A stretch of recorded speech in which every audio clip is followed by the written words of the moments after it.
mistake that I see that happens often, and it's it's an easy mistake to fall into. I mean, I was the exact same way when I first would see a page, and when you see the landing page, you think to yourself, "Oh, that's an ugly page."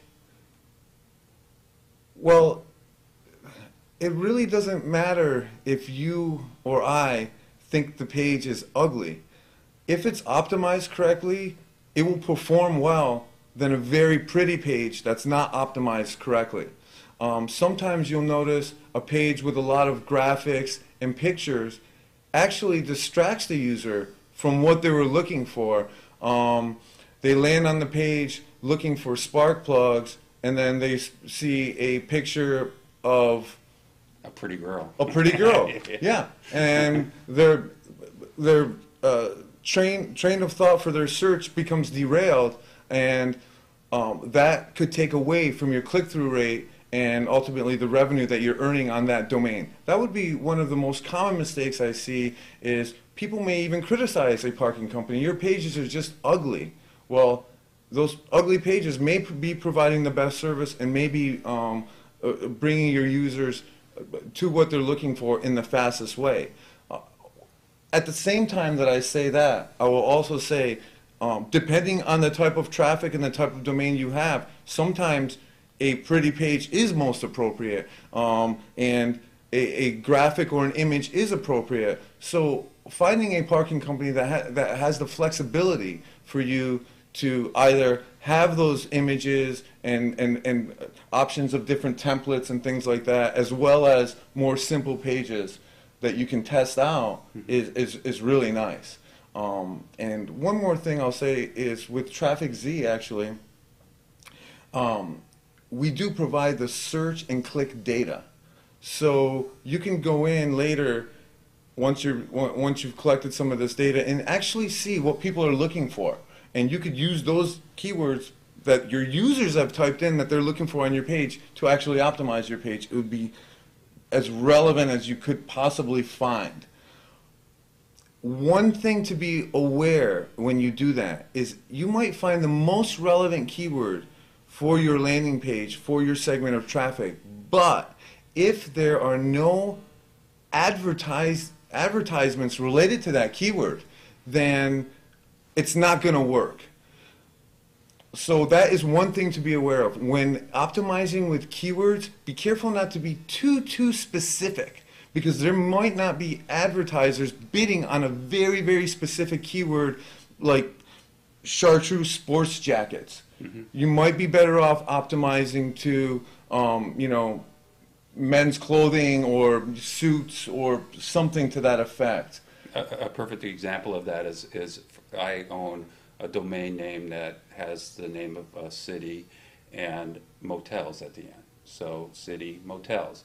Well, if I optimize the page just to that particular city, I'm passing up the opportunity to maybe they're looking for motels because they're traveling through the state. And if I optimize it maybe for the county, then I'm going to have all the motels in that county that are advertising rather than just maybe one or two motels in that city that are smart enough to use pay-per-click advertising techniques. So the broader, I guess what you're saying is the broader you can make your keyword, the higher the chance is for you to get the user to where they're looking, and also for you to have a higher paying paying site or parked page. What else can we talk about that people sort of mess up? They don't look at their stats correctly. They just use the default layout, which your default layout is a decent default layout. I mean, you probably have tested the heck out of it. We use the best performing lander as a default naturally. Yeah, so if you do use the default, it's not gonna really be that bad because you're getting the advantage of all the data that they've collected to serve up the best performing type of page.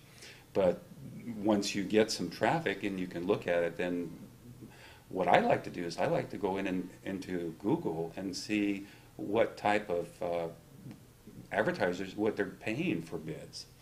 That's great. And it helps them it helps you decide, well, gosh, if they're paying $5 a click to get this kind of lead, then that's got to be a pretty good payout on a landing page. It's not going to be probably the same, but it's going to give me an idea of a better keyword than one that would be paying a nickel, for example. Yes, absolutely. So And that research can help you in finding domain names that have high pay-per-click values. Right, yeah, they have high search in volume.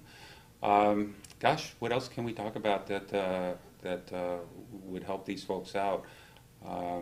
Well, yes. One other thing too, you have, as a domainer, as you get more successful and acquire more names, you have the ability to develop a relationship with an account executive, right? Absolutely. So let's talk about account executives and what an account executive can do for you as a domainer. Building a relationship with your account executive, your account manager, is very important, and they can make life much easier for you and save you a lot of time.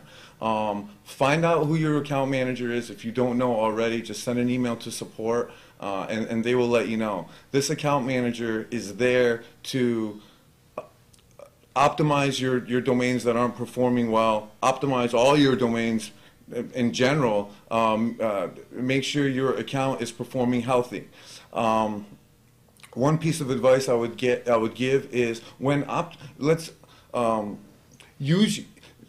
work with your account managers and let them know what segments of your traffic are suffering so they can help you optimize. TrafficZ, we actually have human optimizers. We actually have and it's kind of like an optimizing lab where we just have people come in and that's their only thing they do is to optimize.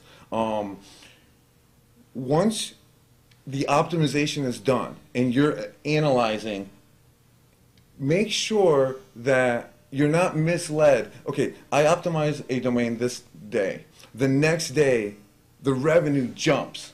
And I think to myself, wow, I did really great. I optimized the domain great. But maybe it was because for some reason my visitors tripled.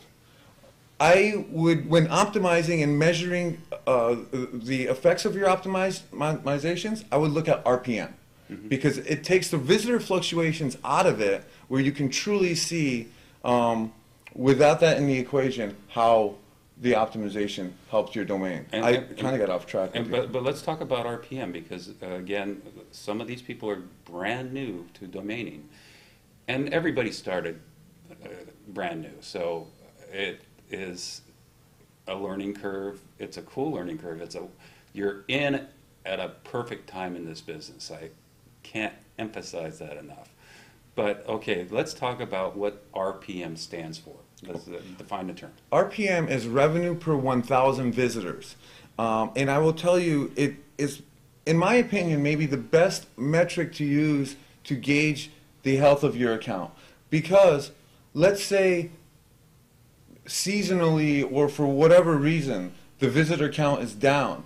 You might be misled to think that maybe your optimization is suffering. That's why your revenues are down. But the RPM metric takes the visitor out of the equation. It's revenue per 1,000 visitors. So it helps to...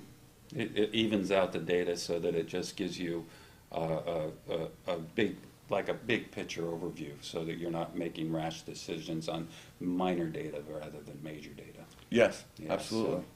So the last bit of advice I would say is develop a relationship with your account executive.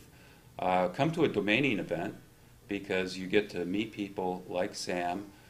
That's how he and I met. Yes. And actually what's really neat about these events is that they cause networking because they pay for your meal. So all you have to do is walk into a room and there's breakfast.